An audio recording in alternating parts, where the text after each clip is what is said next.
بسم الله الرحمن الرحيم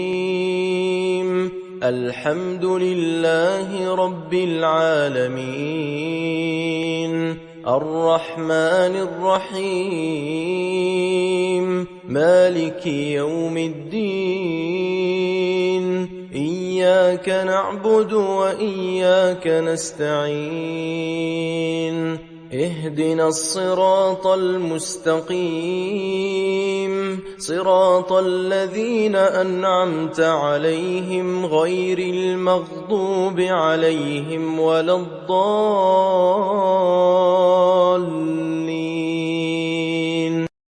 الرحيم ألف لام ميم ذلك الكتاب لا ريب فيه هدى للمتقين الذين يؤمنون بالغيب ويقيمون الصلاة ومما رزقناهم ينفقون والذين يؤمنون بما أنزل إليك وما أنزل من قبلك وبالآخرة هم يوقنون أولئك على هدى من ربهم وأولئك هم المفلحون. إن الذين كفروا سواء عليهم أأنذرتهم أم لم تنذرهم لا يؤمنون ختم الله على قلوبهم وعلى سمعهم وعلى أبصارهم غشاوة ولهم عذاب عظيم. ومن الناس من يقول آمنا بالله وباليوم الآخر وما هم بمؤمنين يخادعون الله والذين آمنوا وما يخدعون إلا أنفسهم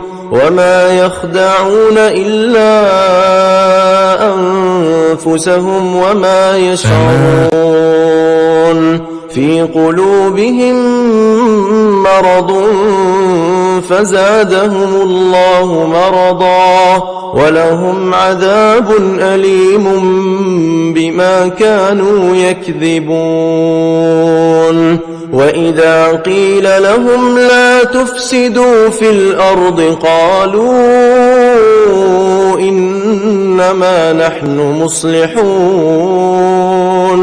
ألا إنهم هم المفسدون ولكن لا يشعرون.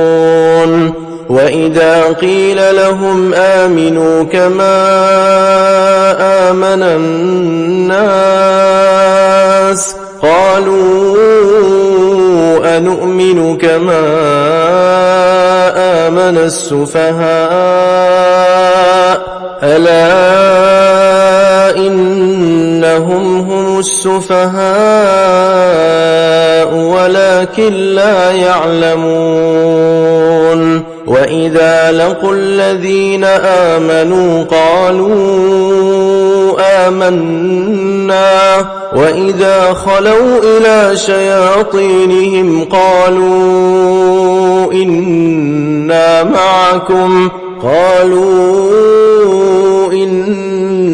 معكم إنما نحن مستهزئون. الله يستهزئ بهم ويمدهم في طغيانهم يعمهون. أولئك الذين اشتروا الضلالة بالهدى فما ربحت تجارتهم وما كانوا مهتدين. مثلهم كمثل الذي استوقد نارا فلما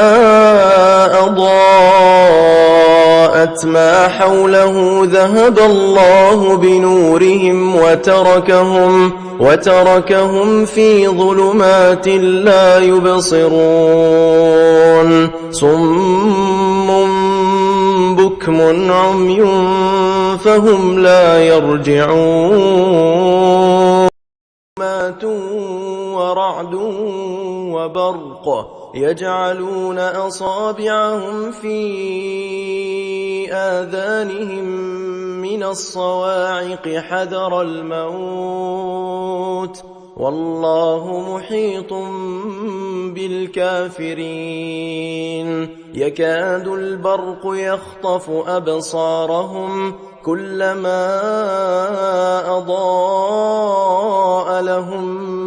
مشوا فيه وإذا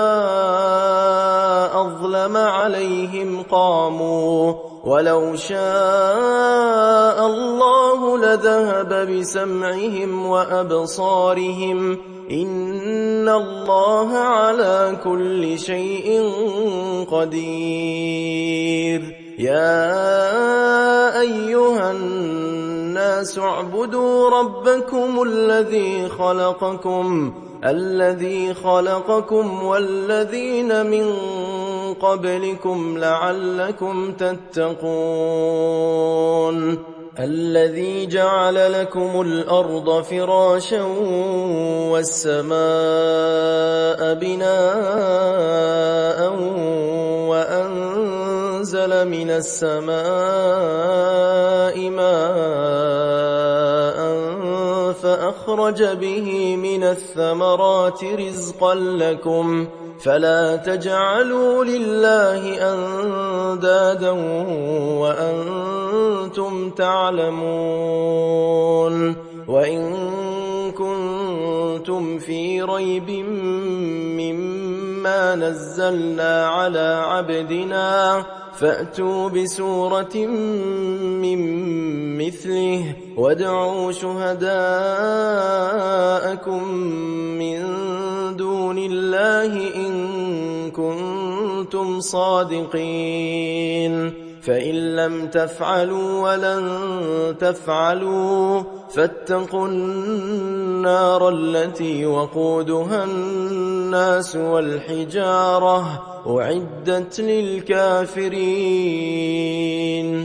وبشر الذين آمنوا وعملوا الصالحات أن لهم جنات تجري من تحتها الأنهار كلما رزقوا منها من ثمرة رزقا قالوا هذا الذي رزقنا من قبل وأتوا به متشابها ولهم فيها أزواج مطهرة وهم فيها خالدون إن الله لا يستحيي أن يضرب مثلا ما بعوضة فما فوقها فأما الذين آمنوا فيعلمون أنه الحق من ربهم وأما الذين كفروا فيقولون ماذا أراد الله بهذا مثلا يضل به كثيرا ويهدي به كثيرا وما يضل به إلا الفاسقين الذين ينقضون عهد الله من بعد ميثاقه ويقطعون ما أمر الله به أن يوصل ويفسدون في الأرض أولئك هم الخاسرون كيف تكفرون بالله وكنتم أمواتا فأحياكم ثم يميتكم ثم يحييكم ثم إليه ترجعون هو الذي خلق لكم ما في الأرض جميعا ثم استوى إلى السماء فسواهن 7 سماوات وهو بكل شيء عليم. وإذ قال ربك للملائكة إني جاعل في الأرض خليفة قالوا أتجعل فيها من يفسد فيها ويسفك الدماء ونحن نسبح بحمدك ونقدس لك قال إني أعلم ما لا تعلمون. وعلم آدم الأسماء كلها ثم عرضهم على الملائكة فقال أنبئوني بأسماء هؤلاء إن كنتم صادقين. قالوا سبحانك لا علم لنا إلا ما علمتنا إنك أنت العليم الحكيم. قال يا آدم أنبئهم بأسمائهم فلما أنبأهم بأسمائهم قال ألم أقل لكم إني أعلم غيب السماوات والأرض وأعلم ما تبدون وما كنتم تكتمون. وإذ قلنا للملائكة اسجدوا لآدم فسجدوا إلا إبليس أبى واستكبر وكان من الكافرين. وقلنا يا آدم اسكن أنت وزوجك الجنة وكلا منها رغدا حيث شئتما ولا تقربا هذه الشجرة فتكونا من الظالمين. فأزلهما الشيطان عنها فأخرجهما مما كانا فيه وقلنا اهبطوا بعضكم لبعض عدو ولكم في الأرض مستقر ومتاع إلى حين. فتلقى آدم من ربه كلمات فتاب عليه إنه هو التواب الرحيم. قلنا اهبطوا منها جميعا فإما يأتينكم مني هدى فمن تبع هداي فلا خوف عليهم ولا هم يحزنون. والذين كفروا وكذبوا بآياتنا أولئك أصحاب النار هم فيها خالدون. يا بني إسرائيل اذكروا نعمتي التي أنعمت عليكم وأوفوا بعهدي أوف بعهدكم وإياي فارهبون. وآمنوا بما أنزلت مصدقا لما معكم ولا تكونوا أول كافر به ولا تشتروا بآياتي ثمنا قليلا وإياي فاتقون ولا تلبسوا الحق بالباطل وتكتموا الحق وأنتم تعلمون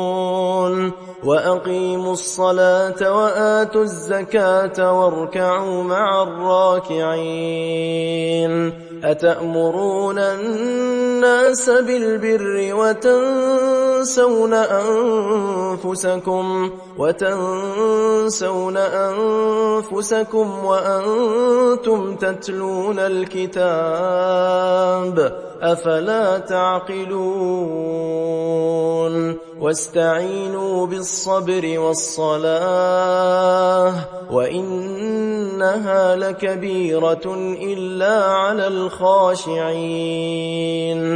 الذين يظنون أنهم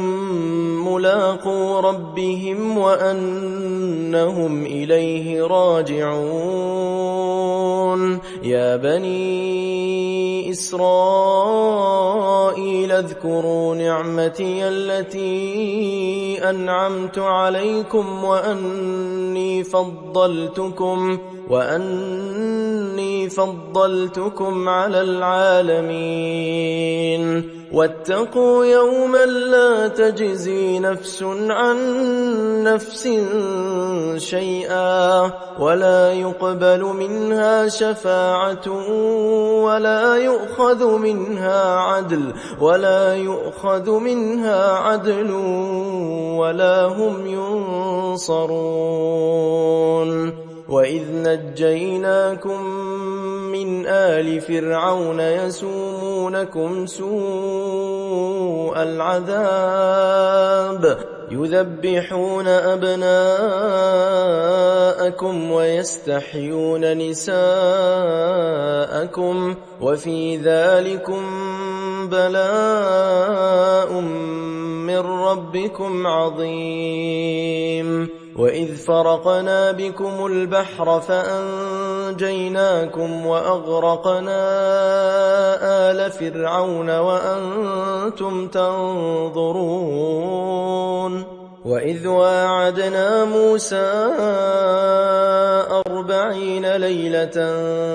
ثم اتخذتم العجل من بعده وأنتم ظالمون ثم عفونا عنكم من بعد ذلك لعلكم تشكرون وإذ آتينا موسى الكتاب والفرقان لعلكم تهتدون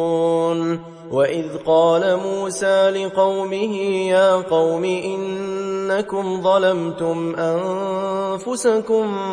باتخاذكم العجل فتوبوا إلى بارئكم فاقتلوا أنفسكم ذلكم خير لكم عند بارئكم فتاب عليكم إنه هو التواب الرحيم وإذ قلتم يا موسى لن نؤمن لك حتى نرى الله جهرة فأخذتكم الصاعقة وأنتم تنظرون ثم بعثناكم من بعد موتكم لعلكم تشكرون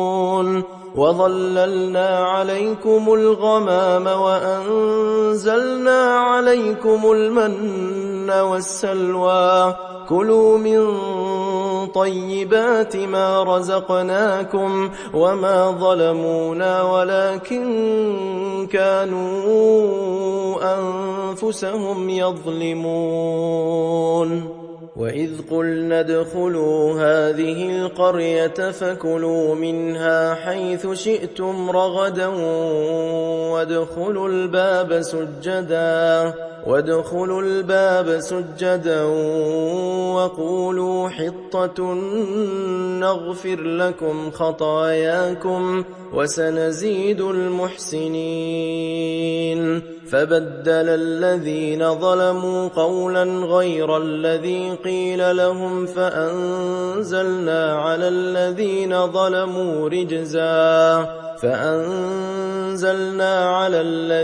ظلموا رجزا من السماء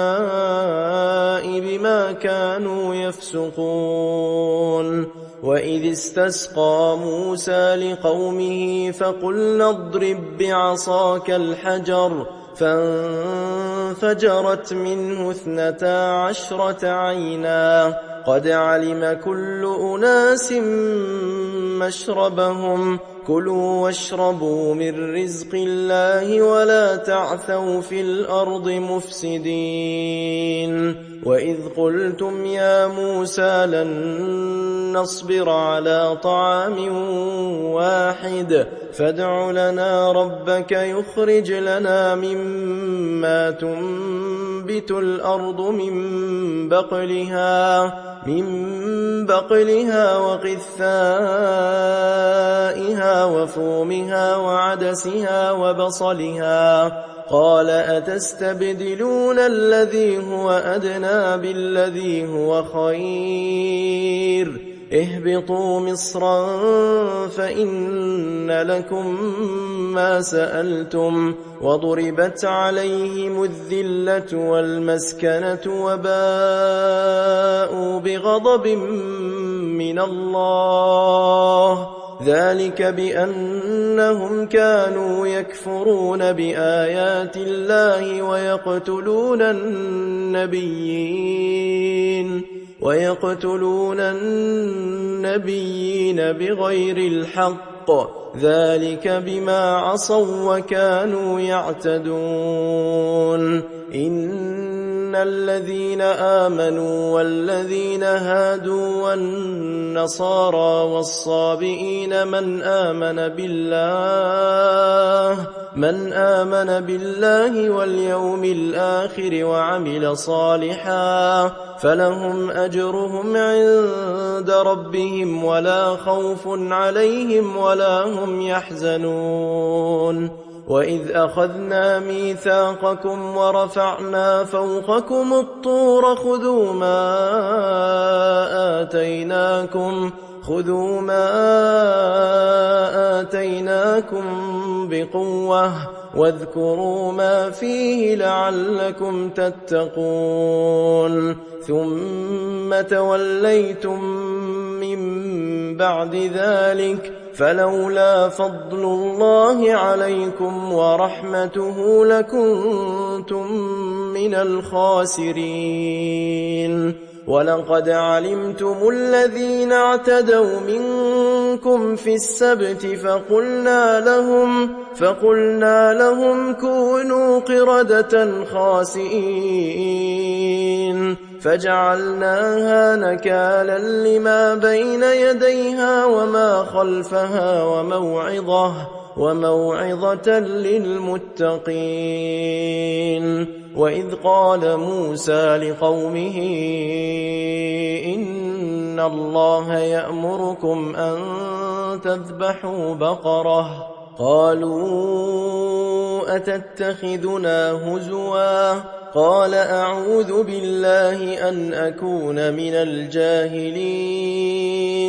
قالوا ادع لنا ربك يبين لنا ما هي قال إنه يقول إنها بقرة لا فارض ولا بكر عوان بين ذلك فافعلوا ما تؤمرون. قالوا ادع لنا ربك يبين لنا ما لونها قال إنه يقول إنها بقرة صفراء فاقع لونها تسر الناظرين. قالوا ادع لنا ربك يبين لنا ما هي إن البقرة تشابه علينا وإنا إن شاء الله لمهتدون قال إنه يقول إنها بقرة لا ذلول تثير الأرض ولا تسقي الحرث مسلمة لا شية فيها قالوا الآن جئت بالحق فذبحوها وما كادوا يفعلون وإذ قتلتم نفسا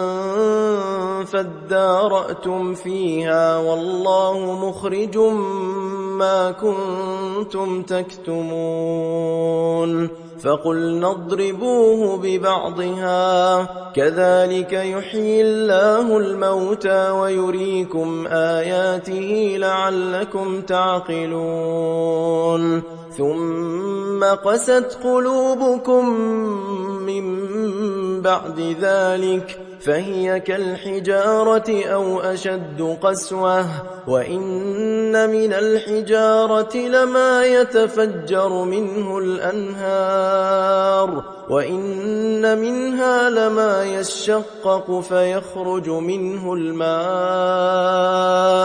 وإن منها لما يهبط من خشية الله وما الله بغافل عما تعملون أفتطمعون أن يؤمنوا لكم وقد كان فريق منهم يسمعون كلام الله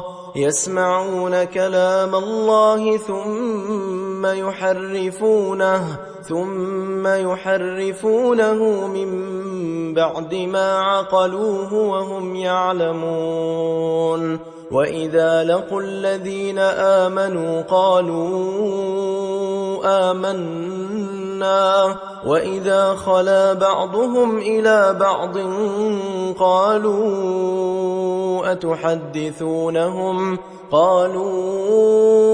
أتحدثونهم بما فتح الله عليكم ليحاجوكم به عند ربكم أفلا تعقلون أولا يعلمون أن الله يعلم ما يسرون وما يعلنون ومنهم أميون لا يعلمون الكتاب إلا أماني وإن هم إلا يظنون فويل للذين يكتبون الكتاب بأيديهم ثم يقولون هذا من عند الله ليشتروا به ثمنا قليلا فويل لهم مما كتبت أيديهم وويل لهم مما يكسبون وقالوا لن تمسنا النار إلا أياما معدودة قل أتخذتم عند الله عهدا فلن يخلف الله عهده أم تقولون على الله ما لا تعلمون بلى من كسب سيئة وأحاطت به خطيئته فأولئك أصحاب النار هم فيها خالدون والذين آمنوا وعملوا الصالحات أولئك أصحاب الجنة هم فيها خالدون وإذ أخذنا ميثاق بني إسرائيل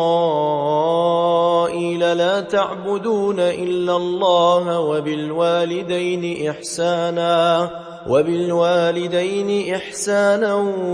وذي القربى واليتامى والمساكين وقولوا للناس حسنا وأقيموا الصلاة وآتوا الزكاة ثم توليتم إلا قليلا منكم وأنتم معرضون لا تسفكون دماءكم ولا تخرجون أنفسكم من دياركم ثم أقررتم وأنتم تشهدون ثم أنتم هؤلاء تقتلون أنفسكم وتخرجون فريقا منكم من ديارهم تظاهرون عليهم بالإثم والعدوان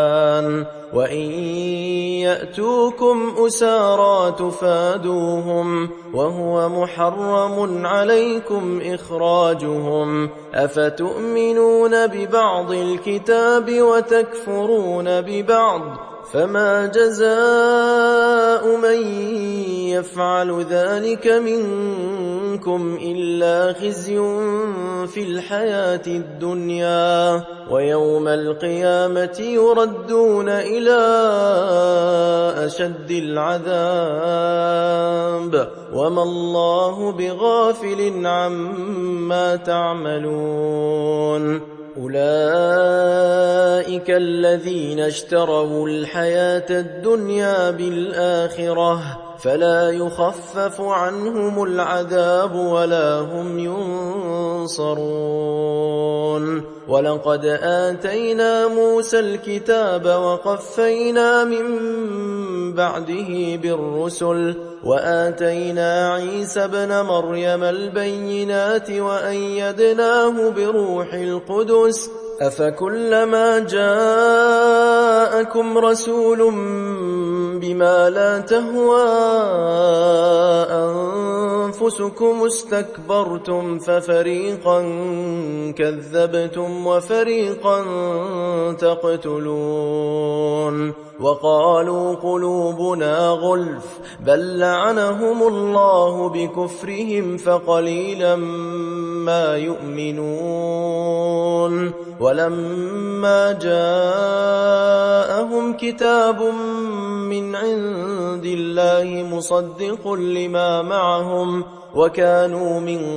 قبل يستفتحون على الذين كفروا فلما جاءهم ما عرفوا كفروا به فلعنة الله على الكافرين بئس ما اشتروا به أنفسهم أن يكفروا بما أنزل الله بغيا أن ينزل الله من فضله على من يشاء من عباده فباءوا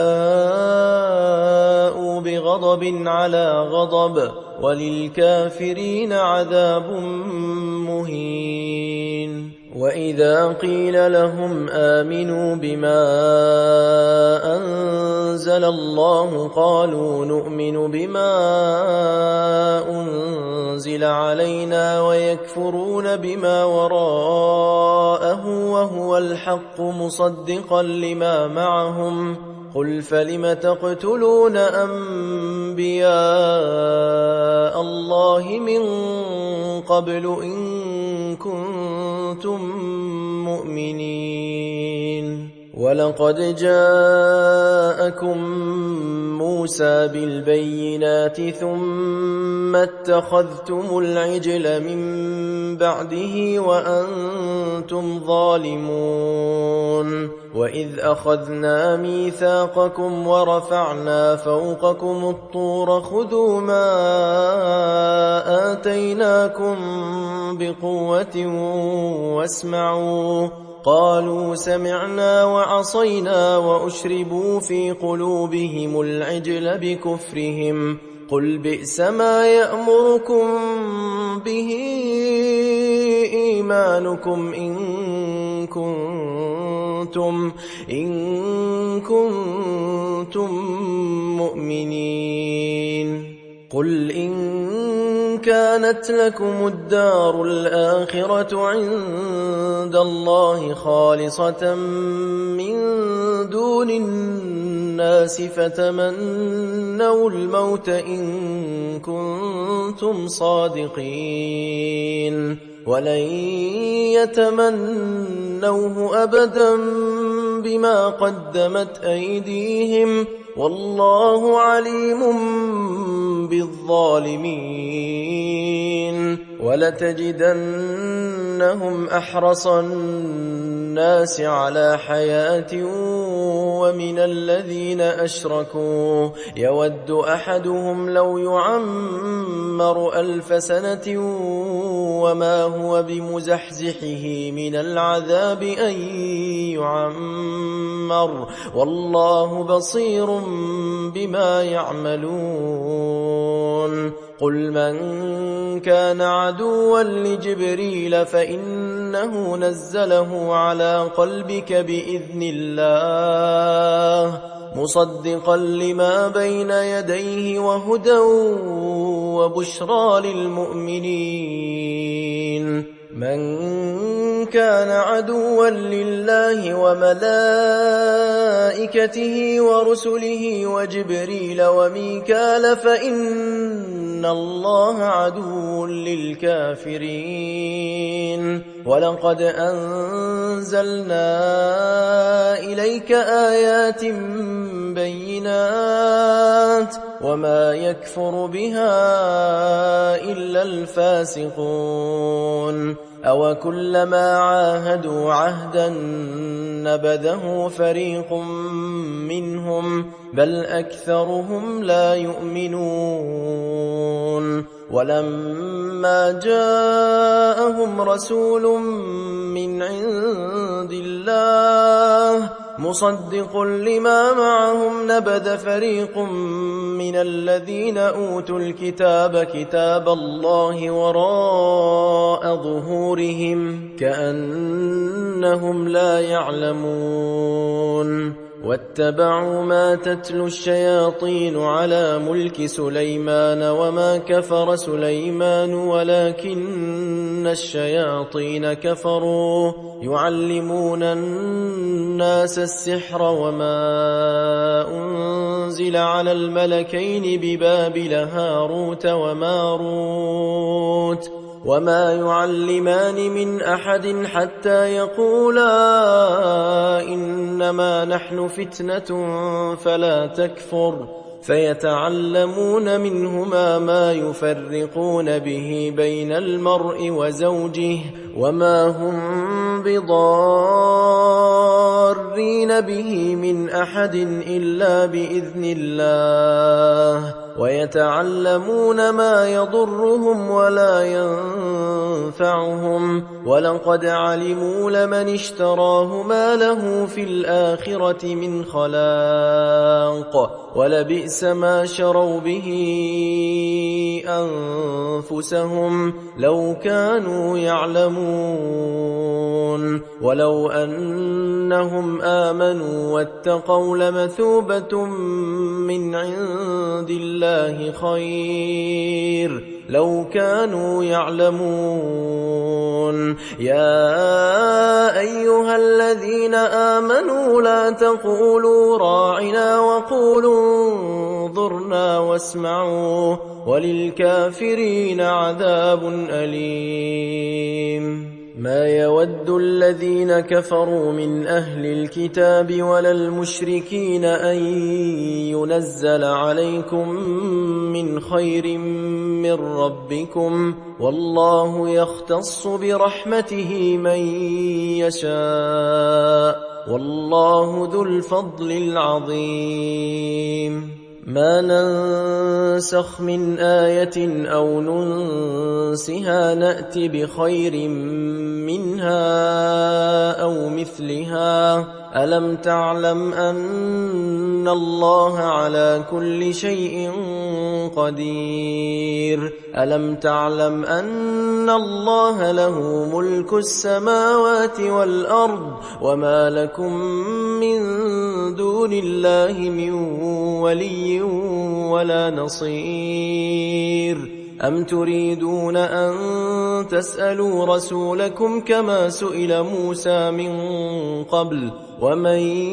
يتبدل الكفر بالإيمان فقد ضل سواء السبيل ود كثير من أهل الكتاب لو يردونكم من بعد إيمانكم كفارا حسدا من عند أنفسهم من بعد ما تبين لهم الحق فاعفوا واصفحوا حتى يأتي الله بأمره إن الله على كل شيء قدير وأقيموا الصلاة وآتوا الزكاة وما تقدموا لأنفسكم من خير تجدوه عند الله إن الله بما تعملون بصير وقالوا لن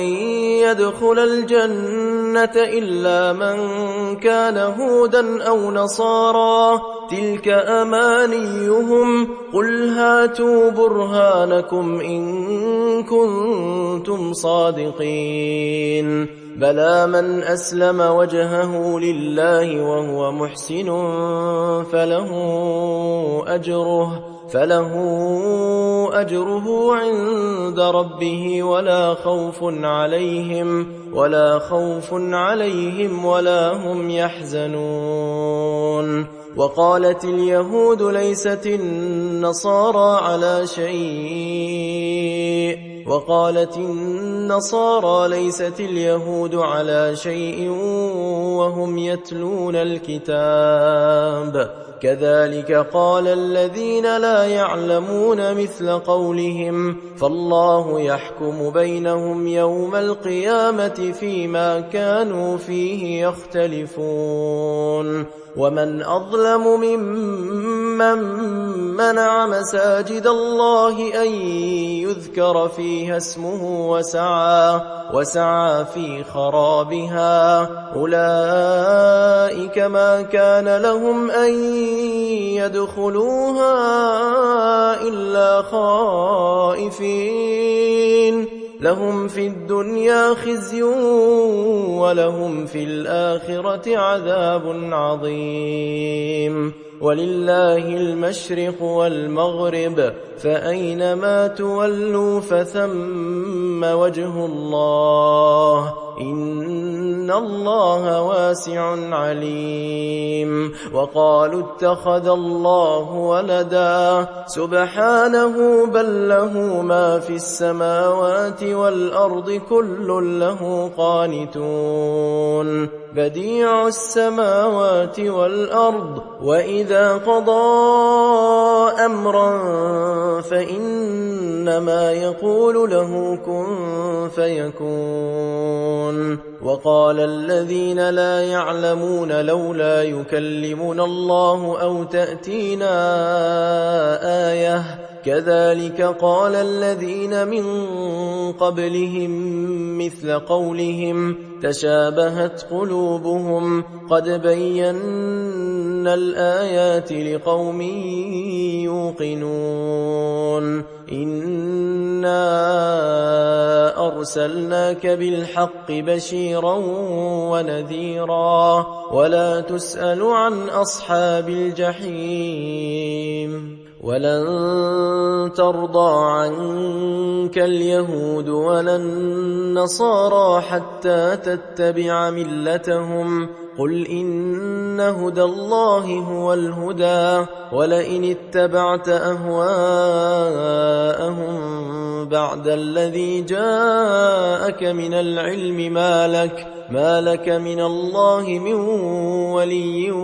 ولا نصير الذين آتيناهم الكتاب يتلونه حق تلاوته أولئك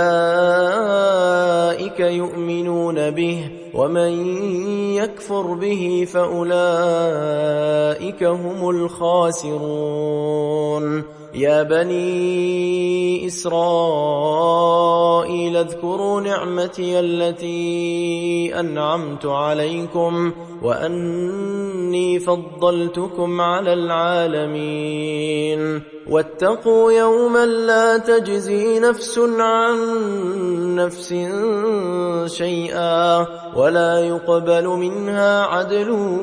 ولا تنفعها شفاعة ولا هم ينصرون وإذ ابتلى إبراهيم ربه بكلمات فأتمهن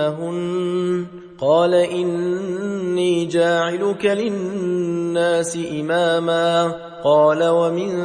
ذريتي قال لا ينال عهد الظالمين وإذ جعلنا البيت مثابة للناس وأمنا واتخذوا من مقام إبراهيم مصلى وعهدنا إلى إبراهيم وإسماعيل أن طهرا بيتي للطائفين والعاكفين والركع السجود وإذ قال إبراهيم رب اجعل هذا بلدا آمنا وارزق أهله من الثمرات من آمن منهم بالله واليوم الآخر قال ومن كفر فأمتعه قليلا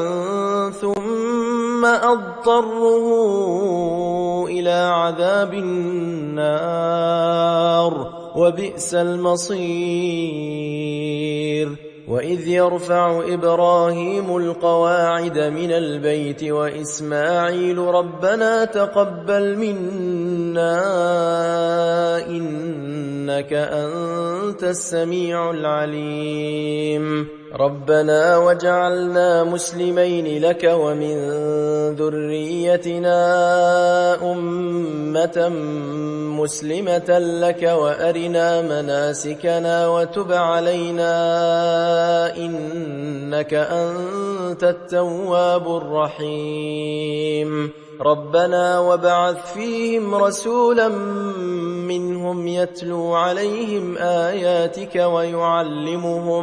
ويعلمهم الكتاب والحكمة ويزكيهم إنك أنت العزيز الحكيم ومن يرغب عن ملة إبراهيم إلا من سفه نفسه ولقد اصطفيناه في الدنيا وإنه في الآخرة لمن الصالحين إذ قال له ربه أسلم قال أسلمت لرب العالمين ووصى بها إبراهيم بنيه ويعقوب يا بني إن الله